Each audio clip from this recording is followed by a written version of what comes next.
तस्वीरों में आप देख रहे हो कांग्रेस से मेयर प्रत्याशी मनोज वधवा अपनी वोट डालने के लिए पहुंच गए हैं। बीजेपी पार्टी ने गुंडागर्दी की हुई है, बदमाशी चल रही है इनकी और आम जन को भयभीत करने का काम करने हैं। हमारे जितने भी टेंट लगे थे उन्होंने टेंटों को वहां से उखड़वाने का काम किया या वहां पे जाके अपने फ्लैक्स लगा के बैठ गए। वार्ड 2 में गया था, अभी RS पब्लिक स्कूल से फोन आया है, वो शाही नहीं लगा रहे हैं। 8 नंबर में हमारी मशीन बंद कर दी है।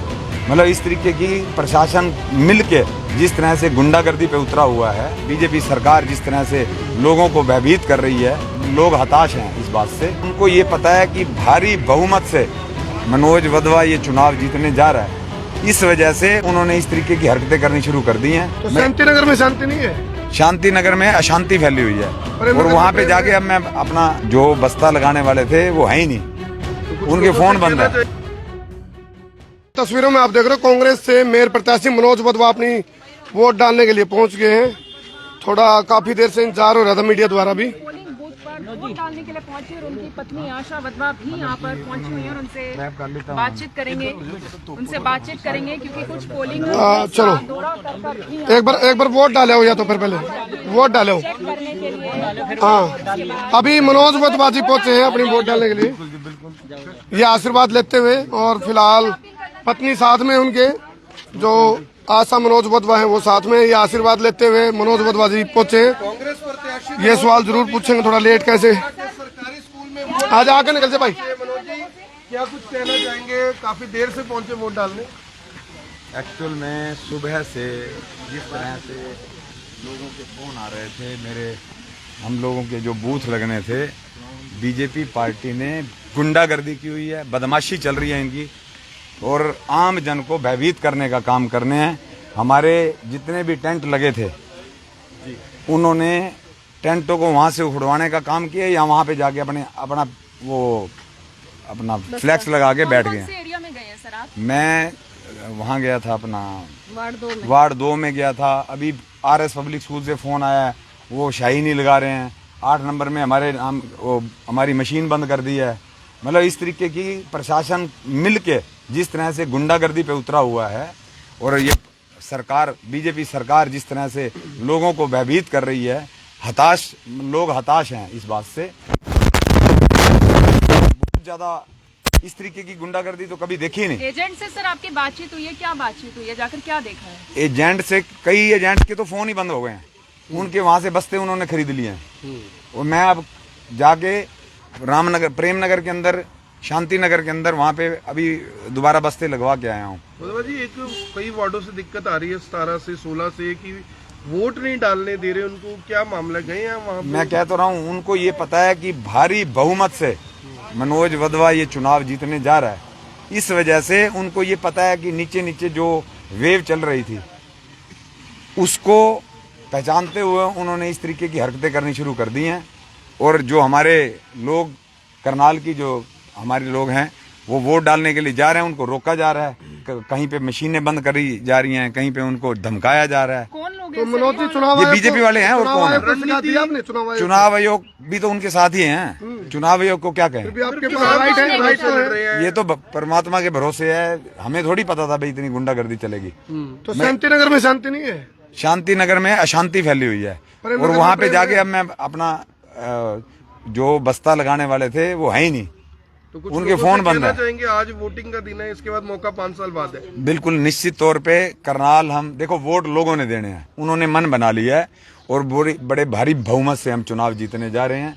वोट डालने के लिए निकल और रहे हैं लोग? बिल्कुल वोट डालने के लिए निकल रहे हैं, लेकिन कई जगह तो उन्होंने चुनाव आयोग की गलती के कारण वहां पे बूथ नंबर कुछ लगाए हुए हैं, लिस्टों में कुछ हैं। अभी 2 नंबर वार्ड में वहां पे भी नहीं बांटी इस बार पर्ची। BLOs ने।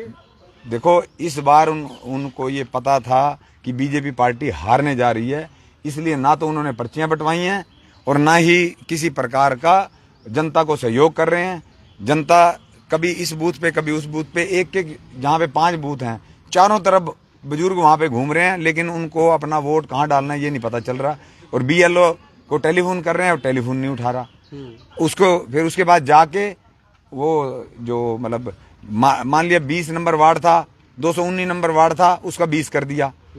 किसी को जानकारी दी नहीं है, होच पोच सारा काम है। मनोज जी वोटिंग काफी स्लो चल रही है। देखिए गड़बड़ियां साफ बात है, वो चुनाव हारने जा रहे हैं, इसलिए इस तरीके की हरकतें हो रही हैं। और उनको सरकार के अंदर होने के बाद उनकी जिम्मेवारी बनती है शांतिपूर्ण बीजेपी और स्मूथ चुनाव करवाने की। तो फिर ईवीएम पे ठीक फोड़ेंगे उसके बाद। अब ये जिस तरीके की हरकतें कर रहे हैं, अब वो तो अब आप बताओ ना, अब आपको सारी बातें बता रहे हैं। अगर वो जीत रहे हैं, मेरे को ये बताओ, तो इस तरीके की हरकतें करने की जरूरत क्या है? वो जीत रहे हैं तो वो क्यों कर रहे हैं ऐसे? कभी किसी को परेशान कर रहे हैं, किसी के ऊपर दबाव डाल रहे हैं, वोट डालने नहीं दे रहे, किसी के वोट डाल के जो उनके लोग हैं उनकी शाही नहीं लगा रहे। मतलब ये चीजें क्या हो रही है? लोगों से कुछ कहना चाहेंगे? 70C फॉर्म दिए हैं, कहाँ से डिटेल देंगे? नहीं 70C फॉर्म देंगे, बात हो गई है। अच्छा, करनाल के लोगों से कुछ कहना चाहेंगे लास्ट? मैं आप सभी मीडिया कर्मियों के, मीडिया चैनल्स के माध्यम से मैं करनाल की जनता को अपील करता हूं कि आप बहुत ज़्यादा आशीर्वाद दे रहे हैं, ये मुझे मालूम है, लेकिन ज़्यादा से ज़्यादा वोटिंग हो, घरों से आप निकलें, इनसे डरने की ज़रूरत नहीं है।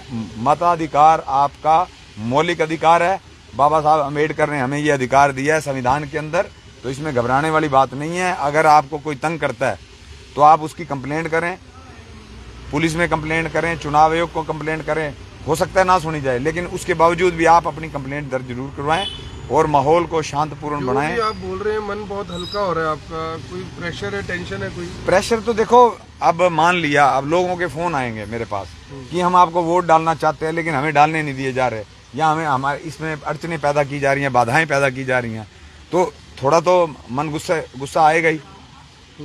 आप आज जनता के बीच में ही रहेंगे, पोलिंग बूथ? बिल्कुल, सारा दिन आज मैं एक एक बूथ पे जाके मशीन नंबर चेक कर रहा हूँ और लोगों से मतलब उनसे मिल भी रहे हैं और बूथ पे देख भी रहे हैं। भी समर्थकों से कहना चाहेंगे कोई दिक्कत आए तो संपर्क कर सकते हैं? बिल्कुल, समर्थकों से मैं ये अपील करता हूँ, जो हमारे बूथ पे जो एजेंट बैठे हैं, जितने भी हमारा बस्ता संभाल रहे हैं, जहाँ जहाँ चल रहे हैं, अगर कोई भी दिक्कत आ रही है तो वो अपना मेरे को बताएं, ताकि हम उसकी कानूनी कार्रवाई करवाएंगे अगर सरकार करेगी तो। मैम आप भी गई है साथ में किसी पोलिंग बूथ पे? हाँ जी, मैं भी सुबह से निकली हुई हूँ क्योंकि काफ़ी जगह से कंप्लेंट्स आ रही थी और थोड़ा सा मैंने नहीं हो पा रहा था। मनोज जी वोटिंग इतना स्लो है, इसका किसको फायदा किसको नुकसान?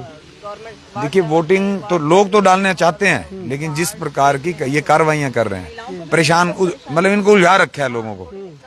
अब बूथ नंबर 219 है, मान लिया, उसका 20 कर दिया इन्होंने। अच्छा, मतलब इस तरीके से अब लोग चक्कर काट रहे हैं, वो आखिर क्या होता है, चुप करके अपना बिना वोट डाले जा रहे हैं वापस। तो इस तरह की कुछ ये आपके पास जानबूझ के किया जा रहा है। एविडेंस भी है कोई आपके पास? जिस तरह वहाँ जाके आप 2 नंबर आदर्श पब्लिक स्कूल से अभी आया हूँ, वहाँ पे जाके देख लो, नंबर कुछ लिखा हुआ है, वहाँ पे है कुछ।